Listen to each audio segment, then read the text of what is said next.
이재명 대표 오늘 오전에 서울중앙지법에서 재판이 열렸습니다. 바로 대장동 재판, 여기에 출석했는데 최근에 논란이 되고 있는 재판 지연 관련된 질문이 쏟아지자 이런 반응만 보였습니다.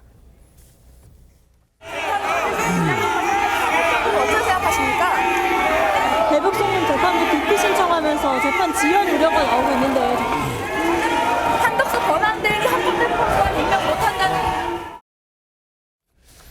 자, 이재명 대표가 받고 있는 또 다른 재판이죠. 쌍방울 대북 송금 사건. 이 사건은 수원지방법원에서 열리고 있는데 이 재판 당분간, 아니 어쩌면 수개월간 중단될 수도 있다, 이런 전망이 나오고 있어요.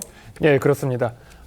왜냐하면 쌍방울 대북 송금 사건 그 공범으로 기소된 이재명 더불어민주당 대표 측이 법관 기피 신청을 했기 때문입니다.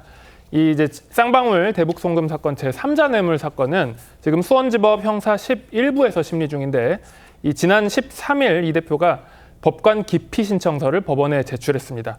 사실 형사소송법 제18조에 따라서 피고인은 법관이 불공평한 재판을 할 염려가 있을 때 법관 기피를 신청할 수 있거든요. 그러면 이제 중요한 건 그 이유겠죠. 현 재판부인 형사 11부가 이 사건과 사실관계가 상당 부분 일치하는 그 이화영 전 경기도 평화부지사의 외국한 거래법 위반 등 사건에서 1심에서 유죄 판결을 내렸기 때문에 이 재판부가 피고인에 대한, 그러니까 이재명 대표에 대한 유죄 심증을 완전히 배제하기 어려울 수 있다, 이런 이유였습니다.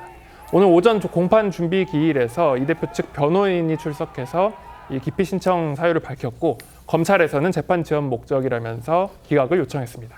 자, 한마디로 이화영 전 부지사에게 유죄 판결을 내렸던 재판부다, 그래서 안 된다.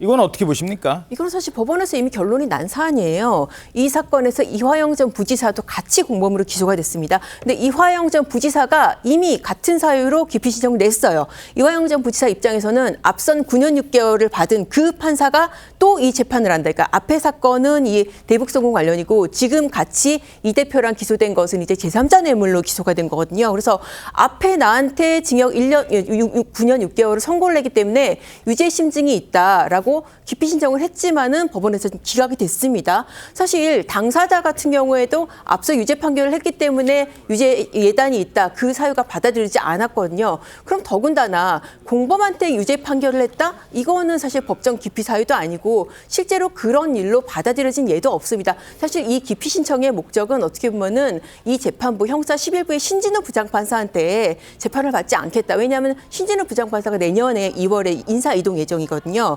그러니까 그 앞서서 더 이상 심리를 받지 않겠다, 이제 그렇게 의지를 표명을 하면서 시간을 끌겠다, 그런 목적으로 보입니다. 예.